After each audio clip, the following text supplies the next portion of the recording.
কিন্তু কোরআনের বিধানগুলো আল্লাহর জমিনে বাস্তবায়নের উদ্যোগ নাই।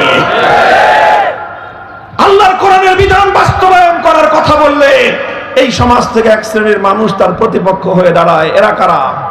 এরা হিন্দুর ঘরে জন্ম নেওয়া হিন্দু, এরা খ্রিস্টানের ঘরে জন্ম নেওয়া খ্রিস্টান, এরা ইহুদির ঘরে বাচ্চা, এরা মুসলমানের ঘরে জন্ম নেওয়া মুসলমান সন্তান। এরাই আল্লাহর কোরআনের বিধান বাস্তবায়নের সবচেয়ে বড় অন্তরায়, বাধা হয়ে দাঁড়িয়েছে। তাহলে হে মুসলমান, তোমরা কিভাবে সফল কাম হবা? বলো বলো কিভাবে সফল কাম হবা?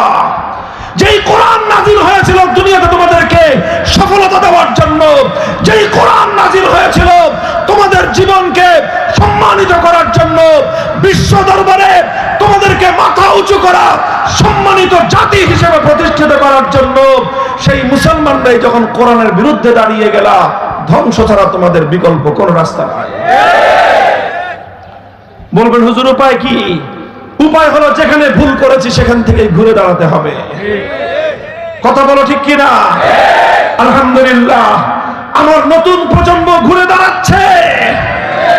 এখন আর শুধু মাদ্রাসা নয়, স্কুল থেকে, কলেজ থেকে, ইউনিভার্সিটি থেকে, শ্রমিক শ্রেণী, কৃষক শ্রেণী, দিনমজুর শ্রেণী, প্রতিটি শ্রেণীর যুব প্রজন্ম আজ আল্লাহর জমিনে আল্লাহর কোরআনের শাসন কায়েম করার জন্য তারা রাজপথে নেমে এসেছে।